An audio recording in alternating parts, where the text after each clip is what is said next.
선배님, 요새 정치인들 때문에 법원이 단 하루도 조용한 날이 없어요. 국회의원 10명 중 3명이 전과자라니까 대체 나라꼴이 어떻게 돌아가고 있는 건지 알다가도 모를 일이지. 시끌시끌하니까 오늘은 구독자님의 요청이 있었던 범죄를 저지른 의원들에 대해서 얘기해보자. 법을 만드는 사람들이 어찌나 법을 안 지키고 사는지 집중해서 지켜보라고. 김영사.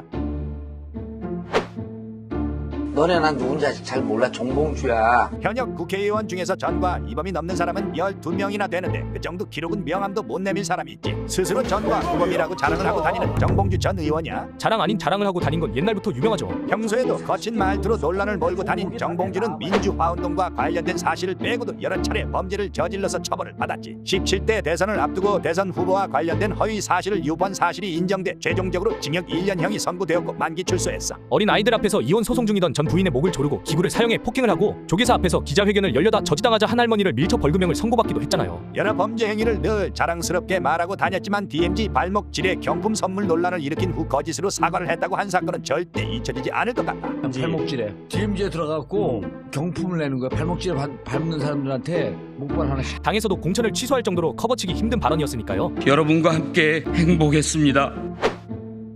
부끄럽지 않는 정치인 역시 구작은 잘 일하고 있구나. 이선 현직 국회의원인 구작은도 여러 차례 범죄를 저질렀는데 그중 유죄로 인정된 것만 2건이야. 음주운전을 하는 등 도로교통법을 위반해서 2차례나 벌금형을 선고받았어. 음주운전 전과자라서 그런가 교통범죄와 관련된 한 행사에 대해 음주운전 같은 교통범죄는 고의성이 수반되는 악의적인 사회 범죄라고 평을 했잖아요. 그런가 하면 9억 원에 달하는 재산을 신고하지 않고 누락한 것에 대한 의혹도 있었고 총선을 앞두고 구미시예술총연합회 사무국장 출신인 A씨에게 선거를 도와달라면서 당선되면 보좌관직을 주겠다며 약속했는데 당선 후에 약속을 지키지 않자 상심한 A씨가 단식에 들어가 숨졌다며 그 아내가 국민청원을 올려 검찰 수사를 받기도 했지. 재산 신고, 누락은 불기소, 매수는 무죄 판결이 나긴 했지만요. 코로나 시국에 방역수칙을 위반하고 회식을 해서 과태료를 내기도 했고 고사상의 돼지머리에 돈을 꽂았다가 현금 기부 혐의로 조사를 받기도 하는 등 은근히 구설이 끊이지 않는 중이야. 다음에는 또 무슨 소식을 전해오려나요? 똥이나 처먹어!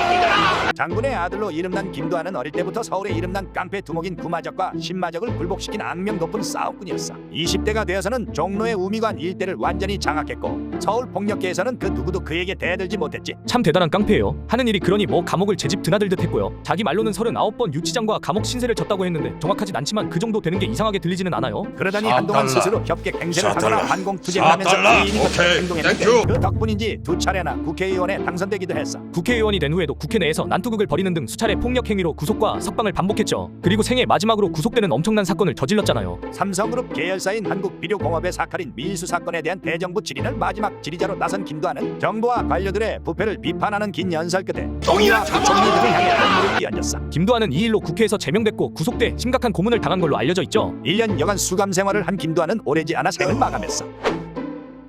국회의원 본인들도 문제인데 그 자식들도 문제인 경우가 정말 많잖아요. 음주에 마약에 온갖 범죄를 저지르고는 아주 무슨 면죄부라도 얻은 것처럼 떵떵거리고 다니는 경우가 종종 있죠. 검사 출신 5선 국회의원의 아들이 아내를 둔기로 심각하게 폭행해 살인을 한 뒤 119보다 먼저 아버지에게 전화를 건 일이 있었어. 안타까운 건 아버지가 아닌 119에 전화를 했다면 아내가 죽지 않았을 수 있다는 사실이야. 살인마는 유명 로펌 소속의 변호사였잖아요. 결혼 후 10년여간 아이들에게 엄마라는 소리도 못하게 할 만큼 끊임없이 아내를 정서적으로 학대해왔다고 하죠. 현 씨가 체포된 뒤 국회의원 아버지는 유족들에게 사과하기에 앞서 변호사를 대동하고 경찰서에 나타났고 유족들에게는 사과하지 않은 채 피해자 가족에게 깊은 위로의 말씀을 드린다는 입장문만 발표했지. 게다가 인맥을 동원해 검찰 고위 관계자들과 접촉을 시도하려 했다는 보도도 있었어. 내내 우발적 범행을 주장하던 현 씨는 사건 당일 녹취록이 공개된 후 입장을 바꿀 수밖에 없었지.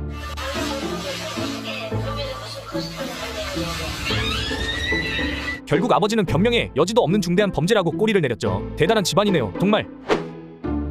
법 만드는 국회의원이 자꾸 법을 어기고 범죄자가 되는 것도 문제인데 전과자들이 국회의원 선거에 출마할 수 있는 게 진짜 제일 큰 문제 아니겠냐. 올해 치른 제22대 국회의원 선거의 후보자 3명 중 1명꼴로 전과자였어. 주위에서는 전과자 만나는 게 뭐 그렇게 흔한 일은 아닌데 그 동네는 눈만 돌리면 전과자네요. 범죄 이력이 가장 많은 후보는 무려 전과 11범이었잖아요. 충남 보령 서천 지역구에서 무소속으로 출마한 장동호는 무려 전과 11범이었지. 사기, 폭행, 협박, 공문서 위조 등 죄목도 아주 다양해 본인은 범죄 전력을 숨겨보려고 했었는데 요즘 세상에 비밀이 어딨냐. 전과 11범이 후보로 나올 수 있는 법이 완전 문제예요. 현행법상 선거법 위반으로 100만 원 이상의 벌금형을 받으면 5년간 출마 자격이 제한되는데 장동호의 경우엔 혐의가 중했던 건 시일이 많이 지났고 근래에 저지른 범죄는 아슬아슬하게 100만 원 미만이었기 때문에 법적으로 출마가 가능했던 거지. 뭐 낙선 엔딩은 당연한 건데 만일 밝혀지지 않았다면 국민을 제대로 기만한 거잖아요. 열받네요. 국민을 대표하는 국회의원들이 정신 똑바로 차리고 대표답게 제대로 살았으면 좋겠다. 김영사 채널에서만큼은 국회의원들을 만날 일이 없길 바라면서 오늘 영상을 재밌게 보셨다면 구독과 좋아요를 눌러주세요. 함께 해주셔서 감사합니다.